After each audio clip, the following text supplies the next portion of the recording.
Decode the world unfiltered.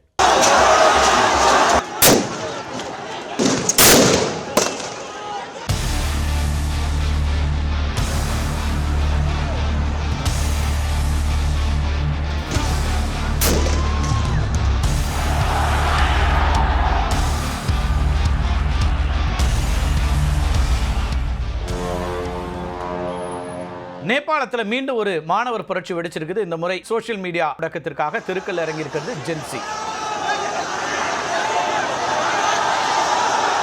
மத்திய காட்மாண்டில் தேசிய கொடிகளை கைகளில் ஏந்தியபடி ஜென்சி புரட்சி அப்படிங்கிற பேரில் திரண்ட மாணவர்கள் முதல்ல நேபாள தேசிய கீதத்தை பாடியிருக்கிறாங்க. அதுக்கு பிறகு ஊழலுக்கு தடை விதியுங்கள், சமூக வலைத்தளங்களுக்கு அல்ல, அன்பேன் சோஷியல் மீடியா அப்படிங்கிற பதாகையை ஏந்தியபடி நாடாளுமன்றம் நோக்கி பேரணியாக சென்றாங்க. நாடாளுமன்றத்தை முற்றுகையிட சென்ற மாணவர்களை தடுத்து நிறுத்திய போலீசார் தடியடி நடத்தி கலைக்கிறதுக்கு முயற்சி பண்ணுறாங்க. அப்போ காவல்துறைக்கும் மாணவர்களுக்கும் இடையில் கடுமையான மோதல் ஏற்பட்டுச்சு. காவல்துறையினர் கண்மூடித்தனமாக நடத்திய துப்பாக்கி சூட்டில் 15க்கும் மேற்பட்டவர்கள் உயிரிழந்திருக்காங்க. இது இந்த நேரத்துக்கான தகவல். இந்த எண்ணிக்கை கூடலாம் அப்படிங்கிற கவலையும் அச்சமும் அங்கே நிலவுது. ஏராளமானவர்கள் படுகாயம் அடைஞ்சிருக்காங்க. புட்வால் அப்படிங்கிற மற்றொரு நகரில் நடைபெற்ற பிரம்மாண்டமான பேரணியில் ஆயிரக்கணக்கான இளைஞர்கள் கலந்து கொண்டு அரசுக்கு எதிராக முழக்கங்களை எழுப்பியிருக்காங்க. நெப்போ கிட், நெப்போ பேபிஸ் அப்படிங்கிற ஹேஷ்டேக்லாம் ட்ரெண்டாக்கிட்டு இருக்கிறாங்க அங்கே இருக்கக்கூடிய இளைஞர்கள். நேபாளத்தை பொறுத்தவரைக்கும் இதுதான் இன்னைக்கு ட்ரெண்டு. இளைஞர்கள் போராட்டம் காரணமாக தலைநகர் காத்மாண்டு உள்ளிட்ட சில பகுதிகளில் ஊரடங்கு உத்தரவு அமல்படுத்தப்பட்டிருக்கு.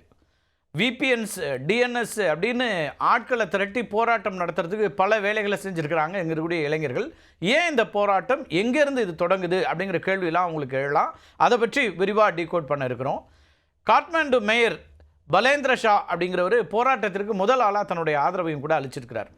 2022ஆம் ஆண்டு இணைய வழி பரப்புரை மூலமே இந்த பலேந்திர ஷாங்கிறவர் வெற்றி பெற்றார் அப்படிங்கிறது குறிப்பிடத்தக்க ஒரு அம்சம். அப்போ இந்த சோஷியல் மீடியாவுடைய ரெவல்யூஷன் இருக்குல்ல, அது பல நாடுகளில் நம்ம பார்த்துட்டு இருக்கிறோம். சரி, இந்த ஜென்சி புரட்சி வெடித்தது ஏன் அப்படிங்கிற ஒரு முக்கியமான கேள்விக்கான விடையை நம்ம பார்த்துடலாம். நேபாள அரசு 2023ஆம் ஆண்டு சமூக ஊடக பயன்பாட்டை ஒழுங்குபடுத்துவதற்கான வழிகாட்டுதல்களை வெளியிடுது. இது மூலமாக வெளிநாட்டு சமூக ஊடக நிறுவனங்கள் நேபாளத்தில் செயல்படணும்னா அவை அந்த நாட்டு தொலைத்தொடர்பு மற்றும் தகவல் தொழில்நுட்ப அமைச்சகத்திட்ட பதிவு செய்து கொள்ள வேண்டும். அது மட்டும் இல்லாமல் இந்த நிறுவனங்கள் நேபாளத்தில் ஒரு உள்ளூர் பிரதிநிதியை நியமித்து புகார்களை கையாள வேண்டும் அப்படின்லாம் அந்த வழிகாட்டுதலில் கூறப்படுது. இந்த விதிமுறைகளை மீறியதாக சொல்லி Facebook, Instagram, WhatsApp, X, YouTube, TikTok, Telegram அப்படின்னு 26 சமூக ஊடகங்களுக்கு கடந்த வியாழக்கிழமை தடை விதிக்குது நேபாள அரசு. யோசிச்சு பாருங்கள், ஒரு பிளாட்ஃபார்ம் இல்லைனாலே நம்மளால் என்ன செய்யணும் அப்படிங்கிற அளவுக்கு இன்றைக்கி ஜென்சி இருக்கும்போது, குறிப்பாக இன்ஸ்டாகிராம் இல்லை, ஃபேஸ்புக் இல்லை, டெலிகிராம் இல்லை, எந்த ஆப்பும் இல்லைங்கிற மாதிரியான ஒரு நிலைமை. இப்போ நேபாளத்தில் பதிவு செய்யக்கூடிய நிறுவனங்களுக்கு மட்டுமே இணைய சேவை வழங்கப்படும் அப்படின்னும், அவர்கள் பதிவு செய்த உடனேயே சேவை மீண்டும் தொடங்கப்படும் அப்படின்னும் அரசு அறிவிக்குது. இந்த பேன் அறிவிக்கிறாங்க. இந்த தடை அப்படிங்கிறது நேபாளத்தில் கருத்து சுதந்திரத்தை பாதிக்கக்கூடிய ஒரு சர்வாதிகார நடவடிக்கை அப்படின்னு பலரும் விமர்சனம் பண்ணுறாங்க. ஏற்கனவே சோஷியல் மீடியாவில் ஆக்டிவாக இருக்கக்கூடியவங்க, டிஜிட்டல் மீடியாவில் ஆக்டிவாக இருக்கக்கூடியவங்களாம் இந்த பேனை கடந்தும் விபிஎன் மூலமாலாம் ஆக்டிவேட் பண்ணுறாங்க. அப்படி கடந்த காலங்களில் நேபாள அரசு டிக்டாக், டெலிகிராம் போன்ற சில செயலிகளை அவ்வப்போது முடக்கி இருக்குது. முதல் முறை இல்லை. ஆனால் இப்போது 26 முக்கியமான தளங்களை ஒரே நேரத்தில் முடக்கி இருக்கிறாங்க. இப்போ நேபாள வரலாற்றில் இது ஒரு பெரிய அளவிலான இணைய தடை அப்படின்னு பார்க்குறாங்க. இன்டர்நெட் பேன் அப்படின்னே சொல்லலாம். அப்போ இதை கண்டித்து தான் மாணவர்கள் தன்னெழுச்சியாக போராட்டங்களை தொடங்கியிருக்கிறாங்க. இந்த தன்னெழுச்சியான போராட்டங்கள் அப்படிங்கிறது கவனிக்க வேண்டிய ஒன்று. சமீபத்தில் தான் நாம் இலங்கையில் அப்படி ஒரு போராட்டத்தை பார்த்தோம். அங்கே ஒரு ஆட்சி மாற்றமே நடந்துச்சு.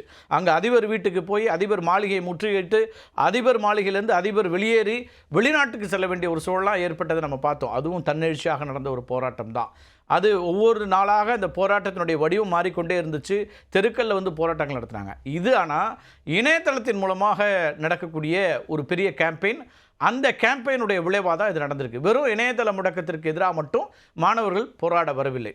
இந்த போராட்டத்துக்கு முக்கியமான ஒரு காரணங்கிறது சமூக வலைத்தளங்களுக்கான இந்த தடை அப்படிங்கிறது ஒரு இம்பார்ட்டண்ட்டான ஒரு ரீசன், இம்மீடியட் ரீசன் அப்படின்னா வேலையில்லா திண்டாட்டம் அப்படிங்கிறது ரொம்ப முக்கியமாக இருக்குது. ஏழை குடும்பத்தை சார்ந்த இளைஞர்கள்லாம் குறைந்த ஊதியத்துக்கு மலேசியா அப்புறம் வளைகுடா நாடுகளுக்கு பணிக்காக செல்கிறாங்க. வசதி வாய்ப்பு பெற்ற சிலர் என்ன பண்ணுறாங்கன்னா கல்வி பயில்றதுக்காக ஐரோப்பா, அமெரிக்கா, ஆஸ்திரேலியா அப்படின்னு வேறு நாடுகளுக்கு போய் எப்படியாவது படிச்சிடணும்னு போயிடுறாங்க. ஆனால் அங்கே இருக்கக்கூடிய ஒரு புள்ளி விவரம் என்ன சொல்லுதுன்னா, நாள்தோறும் குறைஞ்சபட்சம் 2000 இளைஞர்கள் நாட்டை விட்டு வெளியேறாங்க அப்படின்றாங்க. ஏன்னா வேறு வழி இல்லை, அங்கே வேலை இல்லை, படிக்கிறதுக்கு வாய்ப்பு இல்லை, வெளியில் போய் தான் ஆகணும் அப்படிங்கிற இடத்துலேருந்து அவங்க வெளியேறுகிறார்கள். இப்போ வெளிநாடுகளுக்கு செல்லாமல் இருக்கக்கூடிய இளைஞர்கள் இருக்காங்களே, அவங்களுடைய வாழ்வாதாரத்துக்கு சமூக வலைத்தளங்களை தான் நம்பி இருக்கிறாங்க. ஏன்னா இன்றைக்கி சோஷியல் மீடியா இன்ஃப்ளூயன்சஸாக இருக்க முடியும், யூடியூப்பை நம்பி அங்கே அவங்க சில விஷயங்களை செய்ய முடியும். அப்படிங்கிற இடத்துலேருந்து அவங்களுக்கு இது ரொம்ப ரொம்ப முக்கியமான ஒன்றாக மாறி இருக்குது. அப்போ அரசினுடைய இந்த திடீர் தடை அப்படிங்கிறது அந்த இளைஞர்களுடைய வாழ்வாதாரத்தையும் கேள்விக்குறியாக்கக்கூடியதாக மாறுது. அதே நேரத்தில் அரசியல் செல்வாக்கு மிக்கவர்களுக்கு அவருடைய குடும்பத்தினரும் ஆடம்பரமான ஒரு வாழ்க்கையை நடத்திட்டு இருக்கிறாங்க அப்படின்னு இன்னொரு பக்கம் அங்கே இருக்கக்கூடிய அந்த டிஃபரன்சஸ் இருக்குல்ல, எக்கனாமிக் டிஃபரன்சஸ், அதை சுட்டி காட்டி தான் ஜென்சி இப்போ களத்தில் இறங்கியிருக்குது.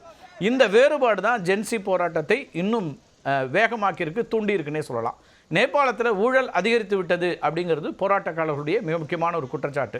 போன வருஷம் வெளியான கரப்ஷன் பர்செப்ஷன் இண்டெக்ஸ் படி ஊழல் பட்டியலில் நேபாளம் 180 நாடுகளில் 107வது இடத்துல இருக்குது. ஊழல் குறியீட்டை டிரான்ஸ்பரன்சி இன்டர்நேஷனல் அப்படிங்கிற அமைப்பு ஆண்டுதோறும் வெளியிட்டு இருக்குது. இதில் 0 முதல் 100 வரையிலான புள்ளிகள் வழங்கப்படும். இதில் 0 அப்படிங்கிறது மிக மிக அதிக ஊழல் நிறைந்த ஒரு நாடு அப்படின்னு பார்ப்பாங்க, 100ங்கிறது மிக குறைந்த ஊழல் நாடு அப்படின்னு பார்க்கப்படும். இப்போ 2024ஆம் ஆண்டில் நேபாளம் 34 புள்ளிகள் மட்டுமே பெற்றது. 50 புள்ளிகளுக்கு குறைவாக பெறக்கூடிய நாடுகள்லாம் அதிக ஊழல் நிறைந்தவை அப்படின்னு கருதப்படக்கூடியவை. இப்போ பிரதமராக இருக்கக்கூடிய KP சர்மா ஒலி தேயிலை தோட்டங்களை வணிக இடங்களாக மாற்றுவதற்கு எதிரான உச்சநீதிமன்ற தீர்ப்பை மீறியதாக ஒரு குற்றச்சாட்டுக்கு உள்ளாகி இருக்கிறார். ஒலியினோட ஆட்சியில் சுகாதாரத்துறை கொள்முதல்கள், அது மட்டும் இல்லாமல் கொரோனா வைரஸ் தடுப்பூசி வழங்குறதுல ஊழல் நடந்திருக்கு அப்படின்னு பல ஊழல் குற்றச்சாட்டுகளையும் அவர் எதிர்கொண்டுட்டு இருக்காரு. COVID-19 தொற்று நோயை மிக மோசமாக நிர்வகித்ததாகவும் கடுமையான விமர்சனங்கள் அவர் மீது முன்வைக்கப்படக்கூடியதையும் பார்க்குறோம். இதெல்லாம் அங்கே இருக்கக்கூடிய சூழல்கள். ஒரு நாளில் திடீர்னு இப்படி ஒரு போராட்டம் நடக்கலை, அதுக்கு பின்னால் என்னெல்லாம் நடந்துச்சு அப்படிங்கிறத விளக்குறோம். நேபாளத்தில் நடந்த பல்வேறு அரசியல் போராட்டங்களில் மாணவருடைய பங்கு அப்படிங்கிறது முக்கியத்துவம் வாய்ந்ததாகவே இருந்திருக்குது. கடந்த கால வரலாறுகளும் அதுதான் சொல்லுது. அப்போ மாணவர்கள் பங்கு வைத்த போராட்டங்கள் ஆட்சியை புரட்டி போட்ட வரலாறும் நேபாளத்தில் நடந்திருக்கிறது. 1940லேருந்து 1950 வரையிலான காலகட்டத்தில் நேபாளத்தில் ராணா வம்சத்துடைய சர்வாதிகார ஆட்சிக்கு எதிராக பல போராட்டங்கள் நடந்துச்சு. குறிப்பாக 1947ஆம் ஆண்டில் ஜெயட்டு சான்ஸ்கிரிட்டம் இயக்கம் மூலமாக மாணவர்கள் முதலாக போராட்ட களத்தில் குதிக்கிறாங்க. இதுதான் நேபாளம் பார்த்த முதல் மாணவர் போராட்டம். பள்ளி மற்றும் கல்லூரி பாடத்திட்டங்களில் நவீன பாடங்களை சேர்க்கணும் அப்படிங்கிறது தான் அப்போ மாணவர்களுடைய போராட்டத்தினுடைய அடிப்படை கோரிக்கையாக இருந்துச்சு. இந்த போராட்டம் ராணா ஆட்சியை எதிர்த்து நடந்த ஒரு முக்கிய நிகழ்வாகவும் பார்க்கப்பட்டுச்சு. ராணா வம்சத்தினுடைய ஆட்சிக்கு எதிராக 1951ஆம் ஆண்டு நடைபெற்ற புரட்சிக்கும் மாணவர்கள் ஆதரவு கொடுத்தாங்க. 1951ஆம் ஆண்டில் நேபாள புரட்சி நேபாளத்தினுடைய வரலாற்றில் ஒரு முக்கியமான திருப்புமுனை அப்படின்னு சொல்லலாம். இது சாத் சால்கோ கிராந்தி, அதாவது 7 ஆண்டு புரட்சி அப்படின்னு அழைக்கப்படுது. இந்த புரட்சி நேபாளத்தில் 105 ஆண்டுகால சர்வாதிகார ராணா வம்சத்தினுடைய ஆட்சியை முடிவுக்கு கொண்டு வந்தது அப்படின்னு சொல்லலாம். 1979ஆம் ஆண்டு மாணவர் முன்னெடுப்பில் பல போராட்டங்கள் நடைபெற்றிருக்கின்றன. நேபாளத்தின் அப்போதைய பஞ்சாயத்து ஆட்சி முறையில் அரசியல் கட்சிகளுக்கு தடை விதிக்கப்பட்டிருந்துச்சு. இப்போ பஞ்சாயத்து ஆட்சி மன்னர் பிரேந்திராவுடைய நேரடி கட்டுப்பாட்டில் இயங்கிய ஒரு கட்சி சாராத அமைப்பு. இதனை எதிர்த்தும் பல கட்சி ஆட்சி முறை வேண்டும் அப்படிங்கிற கோரிக்கையை முன்வைத்து மாணவர்கள் போராட்டத்தில் குதிச்சாங்க. இந்த போராட்டத்தின் விளைவாக மன்னர் பல கட்சி ஆட்சி முறை குறித்து பொது வாக்கெடுப்பு நடத்துறதுக்கு ஒப்புக்கொண்டார். 1980ஆம் ஆண்டு பொது வாக்கெடுப்பு நடத்தப்பட்டுச்சு. ஆனால் பஞ்சாயத்து முறை ஆட்சிக்கு ஆதரவாகவே முடிவுகள் வெளியாச்சு. இதன் காரணமாக என்ன ஆச்சுன்னா, பல கட்சி ஜனநாயக ஆட்சி முறை உடனடியாக அமல்படுத்தப்படலை. ஆனாலும் இந்த போராட்டம் பிற்காலத்தில் மன்னர் ஆட்சியை அகற்றுவதற்கு வழிவகுத்ததுன்னே சொல்லலாம். 1990ஆம் ஆண்டில் ஒரு மக்கள் இயக்கம் தோன்றுறது. இது நேபாளத்தினுடைய மிகப்பெரிய ஜனநாயக போராட்டமாக கருதப்படுது. இந்த காலகட்டத்தில் நேபாள மாணவர் சங்கம் மற்றும் நேபாள தேசிய சுதந்திர மாணவர் சங்கம் போன்ற அமைப்புகள்லாம் என்ன பண்ணுறாங்கன்னா, அரசியல் கட்சிகளோடு இணைந்து மன்னராட்சிக்கு எதிராக போராட்டம் நடத்துகிறாங்க. ஆர்ப்பாட்டங்கள், பொது வேலை நிறுத்தங்கள், கிளர்ச்சிகள் நாடு முழுவதும் பரவுவதனால மன்னர் பிரேந்திரா போராட்டக்காரர்களுடைய கோரிக்கைகளை ஏற்றுக்கொண்டார். அப்போ என்ன செய்கிறாருன்னா, அரசியல் கட்சிகள் மீதான தடையை நீக்கிறாரு மன்னர். நேபாள காங்கிரஸ் கட்சியினுடைய தலைவர் கிருஷ்ண பிரசாத் பட்டாராய் தலைமையில் இடைக்கால அரசு அமைக்கப்படுது. 2006 ஒரு மக்கள் இயக்கம் தொடங்கப்படுது. அது ஜன ஆந்தோலன் 2 அப்படின்னு அழைக்கப்படுது. 2005ஆம் ஆண்டு பல கட்சி ஆட்சியை கலைத்துவிட்டு மன்னர் ஞானேந்திரா ஆட்சிக்கு வந்தார். மன்னருடைய சர்வாதிகார ஆட்சிக்கு எதிராக நேபாளத்தினுடைய பிரதான 7 அரசியல் கட்சிகள் போராட்டம் நடத்தினாங்க. இதுக்கு மாணவர்களுடைய ஒட்டுமொத்த ஆதரவும் இருந்துச்சு. 2006ஆம் ஆண்டு ஏப்ரல் 6ஆம் தேதி பெரும் போராட்டங்கள் வெடிச்சது நேபாளத்தில். ஆயிரக்கணக்கான மாணவர்கள், பொதுமக்கள், பெண்கள் அப்படின்னு தெருக்கள் இறங்கி போராடுறாங்க. சமூக ஆர்வலர்கள்லாம் தெருக்கள் இறங்கி ஆர்ப்பாட்டம் செய்கிறாங்க. சுமார் 19 நாட்கள் நடந்த இந்த கடுமையான போராட்டங்களுக்கு பிறகு மன்னர் ஞானேந்திரா பதவி விலகவும் மக்கள் ஆட்சிக்கு ஆதரவாக செயல்படுறதுக்கும் ஒப்புக்கொள்கிறார். இப்போ மன்னர் பதவி விலகிய பிறகு ஒரு இடைக்கால அரசு அமைக்கப்படுது. இதன் மூலமாக 240 ஆண்டுகளுக்கு மேலான மன்னர் ஆட்சிங்கிறது முடிவுக்கு வந்துச்சு நேபாளத்தில். ஒட்டுமொத்தமாகவே நேபாளத்தினுடைய அரசியல் வரலாற்றில் மாணவர் இயக்கங்கள் ஒரு முன்னோடி படை போல செயல்படுறாங்க. மாணவர்கள் தங்களுடைய போராட்டங்கள் மூலமாக மக்களுடைய குரலாகவும் ஜனநாயக மாற்றங்களுக்கான ஒரு தூண்டுதலாகவும் இருந்திருக்காங்க அப்படின்னு தான் பார்க்க வேண்டியிருக்கு. அண்மை காலத்தில் கூட இலங்கை மற்றும் வங்கதேச நாடுகளில், நான் ஏற்கனவே குறிப்பிட்டிருந்தேன் இல்லையா தொடக்கத்தில், இலங்கை மற்றும் வங்கதேச நாடுகளில் மக்கள் புரட்சி வெடித்து ஆட்சி மாற்றங்களுக்கும் வித்துட்டுருக்கின்றன. இதே முடிவு நேபாளத்திலும் ஏற்படுமா அப்படிங்கிறத பொறுத்திருந்து தான் பார்க்கணும். ஆனால் இன்றைக்கு வெடித்திருக்கக்கூடிய இந்த மாணவர்கள் போராட்டம் அப்படிங்கிறது பல உயிர்களை பலி கொண்டிருக்கிறது. எனவே இது அடுத்த கட்டத்தை நோக்கி நகர்வதற்கான வாய்ப்புகளே அதிகம் அப்படின்னு அங்கே நேபாள அரசியலை உற்று நோக்கக்கூடியவர்கள் பார்க்குறாங்க.